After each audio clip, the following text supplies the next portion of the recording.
As we come near the end of 2022, it's time to take a reflection of how the year is looking. And what a year it has been. The world economy is struggling amid the ongoing pandemic and geopolitical tension. While facing these hurdles, the G20, under Indonesia's presidency, continue to work toward achieving world economic recovery. Throughout the year, 35 main meetings have been organized in the finance track, from working group meetings, deputies meetings, to ministers and central bank governors meetings. Each discussion is conducted to optimize the G20's contribution to make the world a better place. The tagline, "Recover together, recover stronger," becomes more familiar than ever, a necessity after a pandemic and global turmoil. While the struggle is far from over, and the G20 still has a long list of improvements to make, we are getting closer every day to achieve the goals in Indonesia's 6 priority agendas. And it's been a pleasure holding the presidency, playing an active role in this historical moment, working together toward that same goal. It's been a privilege to introduce not only Indonesia's leadership, but also Indonesia's many wonderful qualities. We hope that you've come to appreciate what the country has to offer. Its one-of-a-kind nature, its magnificent culture, as well as the hospitality of its people. Moving forward, Indonesia will always welcome you with open hearts, as well as continue its efforts and contribution to promote world recovery. Thank you for taking part in this journey. Recover together, recover stronger.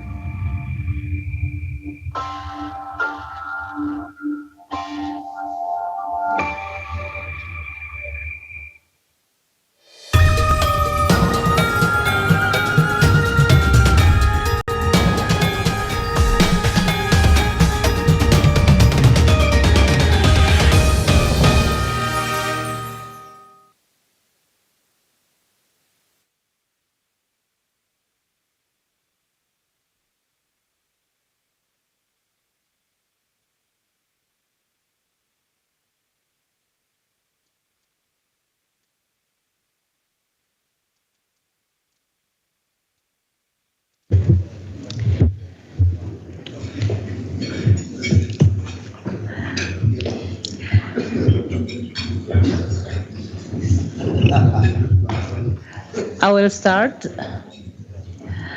Dear fellow ministers and governors, heads of international organizations, ladies and gentlemen, welcome to the fourth and this is final meeting of the G20 finance ministers and central bank governors under the Indonesia G20 presidency. I'm truly delighted that so many of you have joined us here in Washington, D.C. It's really good to see you all in person. I would like to extend our gratitude, although Kristalina and President Malpass is not here, but I would like to extend our gratitude and appreciation to the IMF Managing Director Kristalina and President Malpass of the World Bank for their support in hosting this meeting. And for those of you joining us virtually, good morning, good afternoon, or good evening to you all. We are going to start with dinner, which we are presenting to you all the taste of Indonesia. I hope many of you who joined me in July with Governor Perry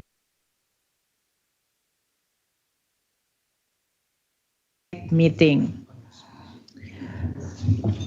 We meet again as the global economic situation has become more challenging, and I do not think it is an exaggeration to say that the world is in a state of danger.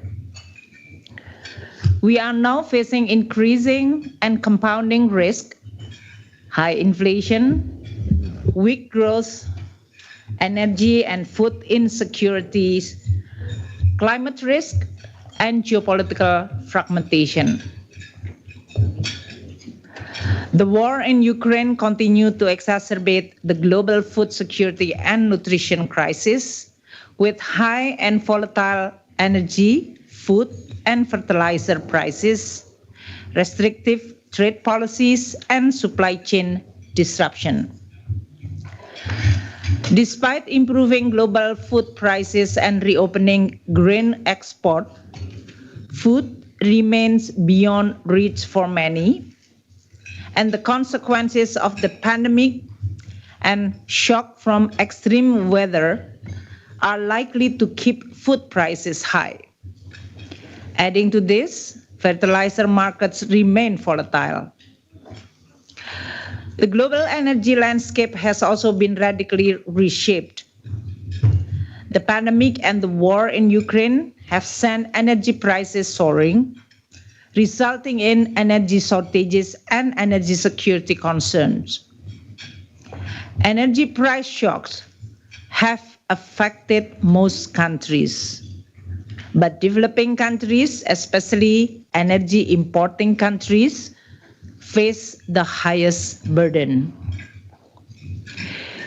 We have already seen faster than anticipated global monetary policy tightening, with many advanced and emerging economies raising their interest rate significantly, which create spillover risk across the world. War, surging commodity prices, increased global inflation and interest rates, and tightening liquidity increase the risk of debt distress, not only in low-income countries, but also middle-income and even advanced economies. Most of us are starting from high debt position given the extraordinary measure we took to shield our economies from pandemic. All of us has worsened global inflation and social. All of this risk has worsened global inflation and also threatened social stability, as poor and vulnerable households in particular have experienced a decline in living standards. We have already seen faster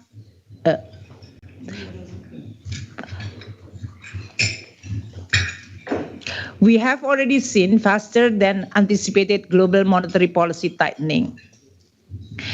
And this has created a threat also to the very fragile recovery. We can expect that the global situation remain tough in 2022 and could possibly extend into 2023. Kristalina is going to share with us the IMF latest projection. We should not dismiss the possibility of an increased risk of recession. Our objective within Indonesia presidency, which the tagline that you see in many of our bumper, that recover together, recover stronger, remain more relevant than ever. Strong leadership and prompt collective action are needed to protect the livelihood of those who are in danger, while also bringing the world back to strong, sustainable, balanced, and inclusive growth. You are all known from our previous meeting that I truly believe that the G20 is a beacon of hope that can help the world navigate the devastating wave of crisis we are facing. This belief is based on the G20's history of success in responding to the global financial crisis, and more recently, in delivering action during the COVID-19 pandemic. The complex global economic challenges cannot be solved by one country or by group of countries acting alone. It requires collective action from the group that comprise 85% of the world's economy. It needs the group with the most diverse representation to ensure all voices are heard. All countries with systemic global economic influences must be involved in finding the solution. Advanced, middle, and also emerging country. We know that this is not easy given the diverse membership of the G20. We will always have differences in our position, views, and experiences on many important issues. But these differences also allow us to find the best inclusive solution for the entire world. And personally, I truly thank you to all of your support to our presidency, Pak Perry and myself, in really navigating this very difficult and challenging task. The action that we take do affect all nations around the world. It is really up to us to work on behalf of many small vulnerable countries around us and also their citizens.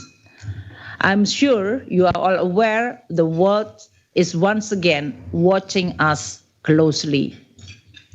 We face high expectation to work together and build bridges, demonstrating its leadership and why the G20 deserves its reputation as the premier forum for international cooperation. Indonesia truly grateful for all your support during our presidency and supporting to the agenda that we've already outlined from the beginning.